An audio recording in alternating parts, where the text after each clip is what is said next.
نہج البلاغہ حکمت نمبر 12 درس نمبر 29 بسم اللہ الرحمن الرحیم قال امیر المؤمنین علیہ الصلاۃ والسلام اذا وصلت الیکم اطراف النعم فلا تنفروا اقصاها بقلۃ الشکر۔ جب تمہیں تھوڑی بہت نعمتیں حاصل ہوں تو ناشکری سے انہیں اپنے تک پہنچنے سے پہلے بھگا نہ دو۔ نعمتوں کی قدردانی اور ان کا شکریہ ادا کرنا ایک انسانی فضیلت ہے،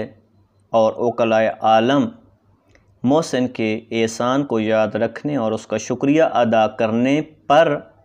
تاکید کیا کرتے ہیں۔ ارشاد رب العزت ہے کہ اگر تم شکریہ ادا کرو گے تو اللہ فرماتا میں تمہاری ان نعمتوں میں اضافہ کر دوں گا، لیکن اگر تم نے ناشکری کی اور کفران نعمت کیا تو میرا عذاب بہت سخت ہے۔ انسان اپنی نعمتوں کو اگرچہ وہ بہت کم ہی کیوں نہ ہو شکر گزاری سے زیادہ کر لیتا ہے، اور بعض اوقات نعمتیں زیادہ ہوتی ہیں لیکن ناشکری سے انسان ان نعمتوں کو مزید اپنے سے کم کر دیتا اور دور بھگا دیتا ہے۔ شیطان نے بھی قسم کھائی ہے کہ وہ انسان کو گمراہ کرے گا اور پھر ناشکرہ انسان بنا دے گا۔ یہ ہمیں اگر ناشکری کا مظاہرہ کرنا ہے اور ناقدری کرنی ہے تو اس کا مطلب ہے ہم راہ شیطان پر، اور شکر گزاری کا جذبہ اگر ہمارے اندر پیدا ہو جائے اور نعمتوں کا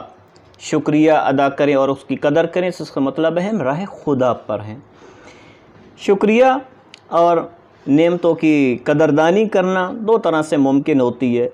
زبانی کرتا ہے انسان اور بعض اوقات عملی کرتا ہے۔ قبل اس کے کہ انسان نعمتوں کی قدردانی کرے اور شکریہ ادا کرے، چاہے وہ زبانی ہو چاہے عملی، یہ جاننا بہت اہم ہوتا ہے کہ وہ نعمت آئی کہاں سے ہے تاکہ وہ شکر ادا کر سکے۔ اس لیے منعم کی معرفت حاصل کرنا خود ایک اہم کام ہے۔ زبانی نعمت یوں ہی ہوتی ہے، اس کا شکریہ ادا یہ ہے کہ انسان الحمدللہ، سبحان اللہ، شکرا للہ،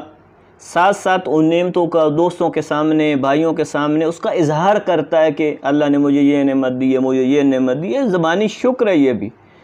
اور اس کے ساتھ ساتھ انسان عملی شکر کرتا ہے۔ عملی شکر کیا ہے کہ اللہ نے جن جن نعمتوں کو انسان کے حوالے کیا ہے ان کو اس کے حقیقی راستے پر، حقیقی جگہ پر صرف کرنے کا نام شکر نعمت ہے، اور اگر وہ غلط راستے پر استعمال ہوں تو یہ کفران نعمت ہوا کرتا ہے۔ اس کی وضاحت ہم اس فرمان میں پڑھ سکتے ہیں کہ شکر النعمہ اجتناب المحارم۔ نعمت کا شکریہ یہی ہے کہ انسان گناہوں سے بچے، جہاں نعمتوں کی لگانے کی ضرورت ہے وہاں لگائے۔ اگرچہ کفران نعمت کے بہت زیادہ ہماری زندگی میں مصادیق موجود ہیں، جگہ موجود ہیں۔ ایک دو مثالیں آپ کی خدمت میں عرض کر دوں تاکہ یہ بات واضح ہو جائے کہ اللہ نے مال دیا اور ہم نے اسے غلط راہ پہ لگانا شروع کر دیا، فضول خرچی شروع کر دی یا کنجوسی کر دی، بچا لیا حالانکہ اسے لگانا چاہیے تھا بعض ضروری معاملات میں، تو ہم نے کیا کیا ہے؟ کفران نعمت کی ہے۔ یا اللہ نے اولاد دی اور یہ ایک بہترین نعمت تھی اور اللہ کا شکر ادا کرنا چاہیے تھا، ہم نے اس اولاد کی محبت میں اللہ کو چھوڑ دیا، یہ بھی خود کفران نعمت ہے۔ امام صادق علیہ السلام فرماتے ہیں کہ کم ترین شکر یہ ہے کہ انسان یہ جان لے کہ یہ نعمتیں اللہ کی طرف سے، اسے بھولے نہیں، اور جو کچھ اللہ نے دیا اس پہ راضی رہے اور اللہ کی نافرمانی میں اسے استعمال نہ کرے، اور اس اللہ کے اوامر اور نواہی پر عمل پیرا ہو۔ یہ شکر نعمت ہے۔ پیغمبر اکرم صلی اللہ علیہ وآلہ وسلم فرماتے ہیں کہ جس کا مفہوم یہ ہے کہ جب بھی انسان کو نعمت ملے اگر وہ کم سے کم لفظاً شکر ادا اس کا نہ کرے تو اس نے کفران نعمت کیا ہے۔ اب اہم بات یہ ہے کہ ہمارے پاس نعمتیں ہیں کون کون سی؟ عام طور پہ ہم ان چیزوں کو نعمتیں سمجھتے ہیں جو ہمارے پاس مادی ہوتی ہیں، مال ہے، دولت ہے،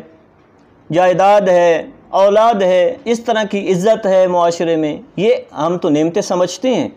اسی لیے جب مالدار سے پوچھا جاتا ہے کہ کیسی زندگی گزری، تو کہتے ہیں اللہ کا بڑا کرم ہے، اللہ نے بہت نعمتیں دی ہوئی ہیں۔ لیکن اصل نعمتیں کیا ہیں؟ اصل نعمتیں ہیں وہ معرفت ہے، وہ ایمان ہے، وہ حقیقی عقیدہ ہے، وہ توحید ہے، وہ اسلام ہے، وہ ولایت ہے جو حقیقی نعمتیں ہیں، وہ امام کی شکل میں نعمتیں ہیں، وہ رہبریت کی شکل میں ہمارے پاس اللہ کی دی ہوئی نعمتیں ہیں جو ہماری زندگی میں آئے اور ہمیں رہنمائی کر رہے ہیں، ہمیں راستہ دکھا رہے ہیں، اچھی زندگی گزارنے کے طور طریقے بتا رہے ہیں۔ وہ والدین ہیں کہ جنہوں نے ہماری زندگیوں کو بہتر تر کرنے کے لیے اور ایک بامقصد زندگی ہمیں گزارنے کے لیے ہمارے ساتھ تعاون کیا ہے۔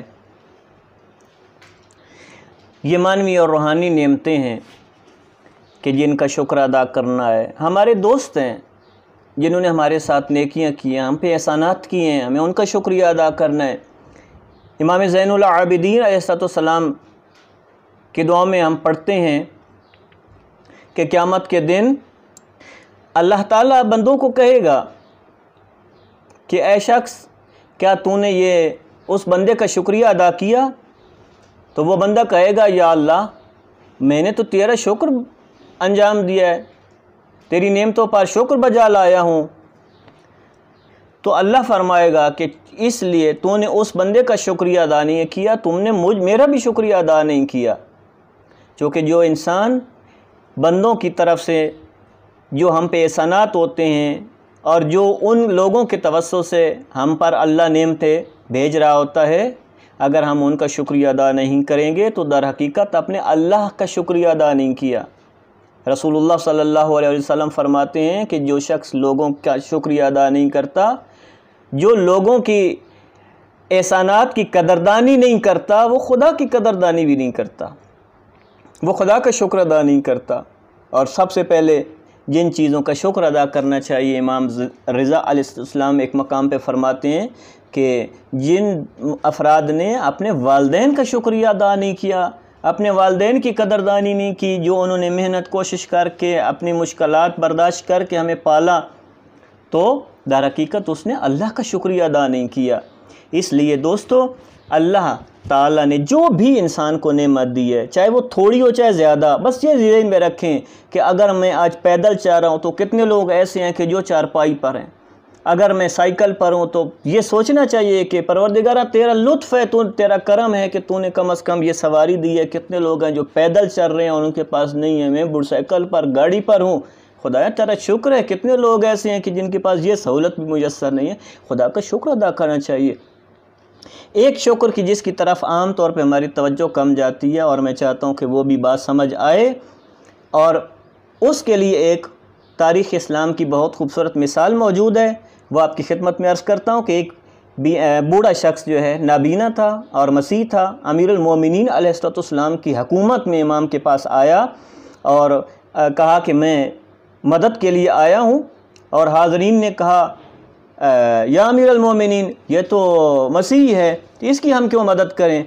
کہا یہ بتاؤ کہ اسلامی معاشرے نے، میں اس پورے واقعے کا مفہوم آپ کی خدمت میں عرض کر رہا ہوں کہ اس اسلامی معاشرے نے اس بوڑھے شخص کے اس نابینا سے، جب یہ جوان تھا، چاہے عیسائی تھا یا جو بھی تھا،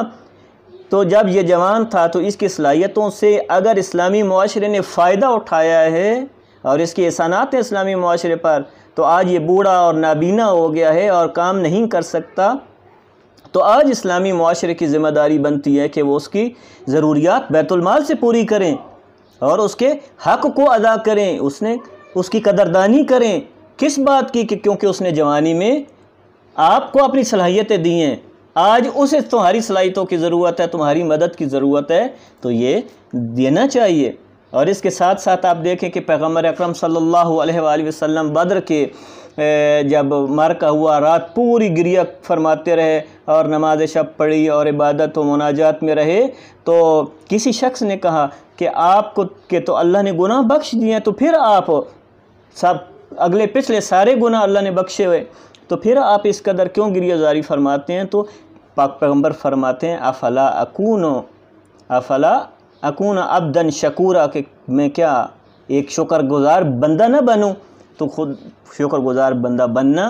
انشاءاللہ اللہ کی ہر نعمت چاہے وہ چھوٹی ہو چاہے بڑی ہو قدردانی کرنی، انشاءاللہ اللہ پر توفیق دے، ہمت دے کہ ہم خدا کی نعمتوں کی قدردانی کریں اور اس زندگی کو اور زیادہ نعمتوں کے قابل بنائیں۔ والسلام علیکم ورحمۃ اللہ وبرکاتہ۔